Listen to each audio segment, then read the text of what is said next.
Let me tell you a story about my friend. He grew up a very normal boy, went to school, and scored very good grades. Those grades that the teacher gets back to you, with the paper folded down, so that the rest of the peers in the class can see, and you're embarrassed. After school, he managed to take over the family business. He was very successful while at it, drove an amazing, beautiful car, built an amazing, beautiful home for himself. And how we ended up connecting is because we both loved fashion. We both loved suiting up. We spend so many hours in restaurants speaking about how fashion has constantly evolved. Let me tell you something else about my friend. He hates Christmas. Every single time the lights go up in the mall and the Christmas carols fill up the air, he picks up his call and he tells me, "Man, it's that time again." He dreads taking that same trip back home because that trip comes with those same very questions that frustrate him and make him sad. Where is she, they ask. We're growing old, we want grandchildren. We're so happy you have become successful, but now we want children. These questions that started as a gentle nudge kept on becoming less gentler over time, and I have seen my friend turn to the bottle every single day. My name is NJERI MAKENA. I am happiness, I am free, and I am bold. For a very long time, I could never introduce myself like this. But somewhere along the journey, I started to discover what it meant to live your truth. I started to discover who I really was. And I decided to be loyal to my own authenticity. By doing this, it freed me from my own misery, and I consciously made an effort to constantly be happy. I believe happiness is the only and the true natural form of all human beings and animals combined.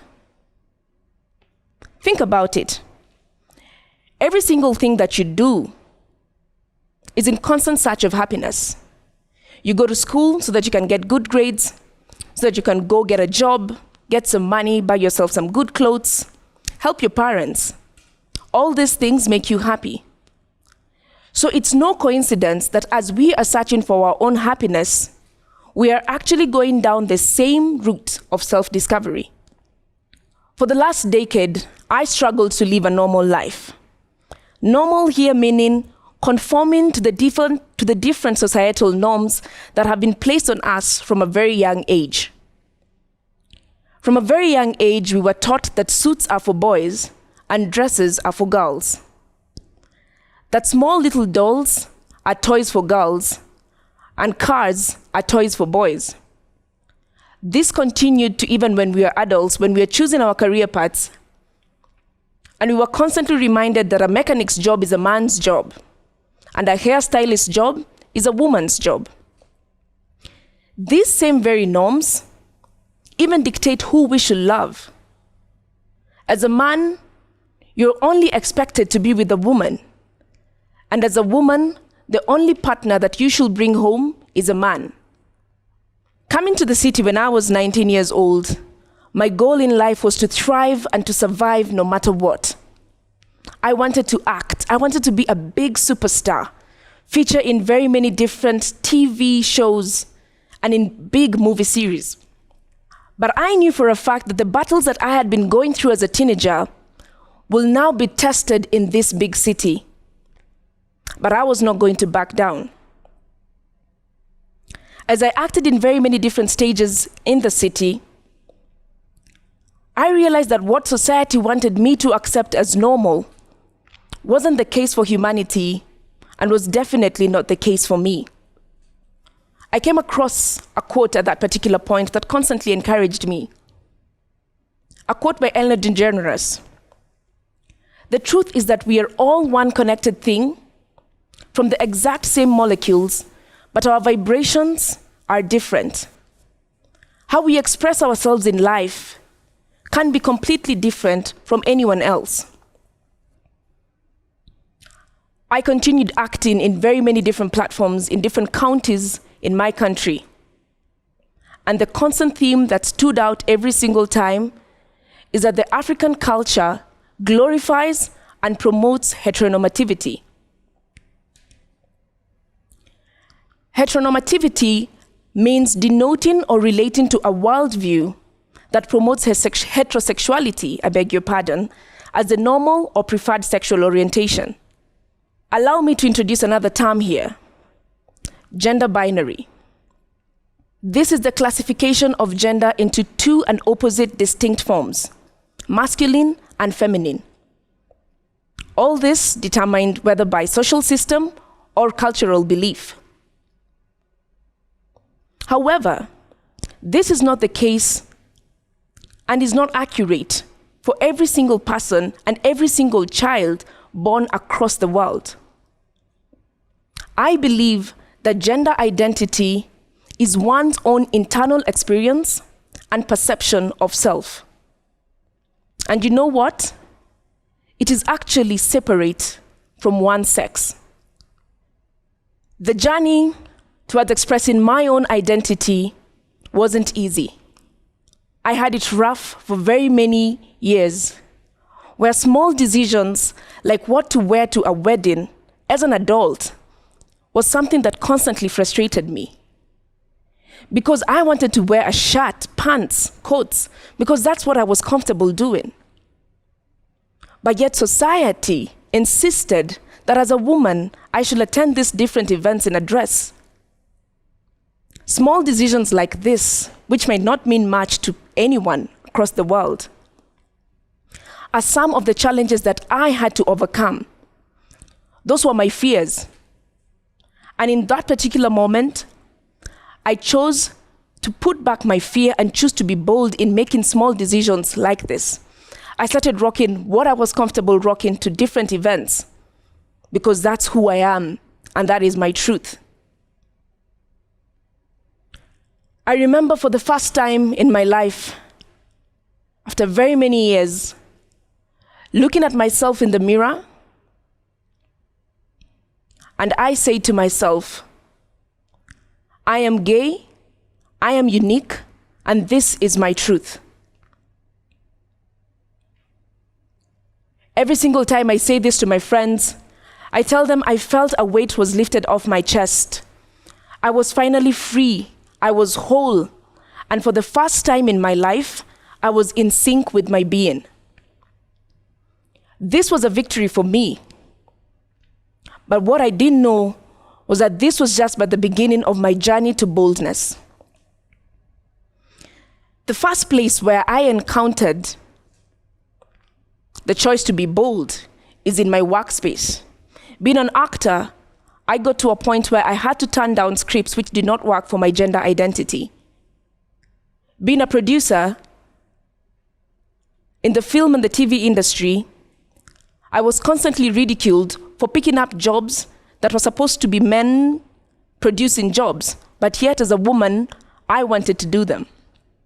Growing up in a Christian home and being a believer, when I came to the city, I had to look for a church.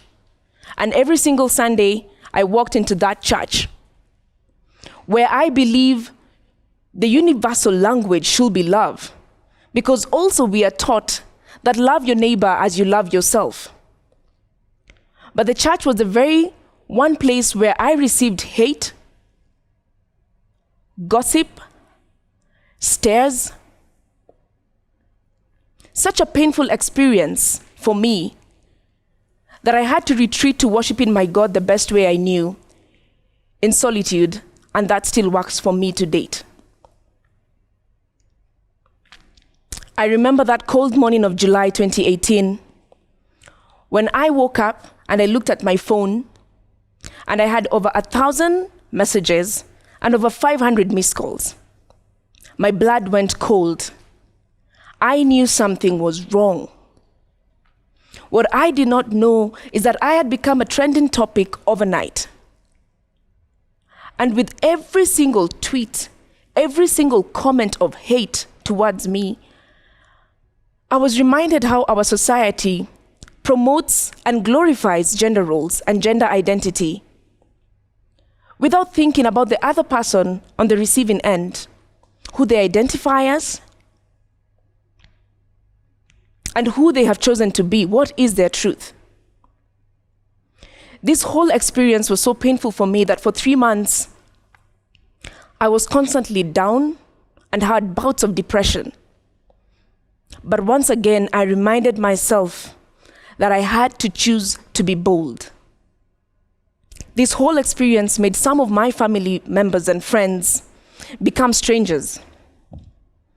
I received comments from friends like, "We were okay with you being gay, but now that you're so outspoken about it, we don't know what other people are going to think when they see us hanging out with you. I wish you were not that outspoken, we will still be friends." Some different family members chose the path of hate as well. But at that particular point, I knew I had to find my tribe, and I did. My 2 lovely and amazing friends who have held me down to date, loving me for who I am and for the person that I have become. All these different experiences that I have gone through in my workplaces, church, social media, only emboldened me more and made me choose to live a happy life, truth, bold, and unapologetic. When the shift happened for me, I was done letting my authentic self take a backseat, and I took power back to my hands. I started speaking boldly about the harassment of gay people in my own country, where we boast of democracy, such a fast-paced nation, but still hold on to archaic laws that threaten the lives of gay people. I started speaking boldly about companies where if you are openly gay, you are fired instantly, yet their vision and mission statements say equal for all. I started speaking boldly about cyberbullying of the gay people because of who they are and who they choose to love. Yet politicians, priests, religious leaders, media personalities are not put to task for crimes of hate like murder and rape. I knew that the freedom that I felt is what I needed every single person in the gay community in Kenya and in Africa at large wanted to feel. I needed to give them the same freedom. That's why I started my own organization, Bold Network Africa, an organization that uses storytelling to be able to inspire and tell stories of different people in the queer community who have chosen to be bold for our generation and for the generations to come. Our vision is for one day to have a free Africa where every single person feels loved and protected by society and even the laws that govern them. Looking back at my own journey of self-acceptance, it takes me back to my teenage years, where the decision to either wear Savco jeans over a dress or to play cops and robbers with the boys of a pretend house with the girls was the beginning of me yearning to be accepted and to be loved for who I was. When I think about that time, I think about my friend. My amazing friend who was found hanging from the roof of his house, a 50-year-old gentleman, with a suicide note for his parents. The problem lied in the same very questions that they asked him. The questions were wrong. And why I say the questions were wrong is because they constantly asked him, "Where is she?" What if they took time to understand their son and asked him, "Where is he?" Maybe my friend will still be alive. I think about the many different people in the gay community who have contemplated suicide and have had to go through so much mental anguish. And I ask myself, and I ask you today, what if we changed how we raised our children? What if we taught them to love and value themselves for who they are and live their truth? And what if we made a promise to them that no matter who they are, we will love them wholly? For the politicians, religious leaders, mothers, fathers, Brothers and sisters, ask yourself today, would you rather have a barely functional child who is going through so much mental anguish because of the different norms that you have dictated for them? Or would you rather have a successful child, whole, happy, and is loved for who they are? Today, I leave you with these two different statements that constantly encourage me and have gotten me here. Freedom lies in being bold, and choose love over hate, because love always wins. Thank you.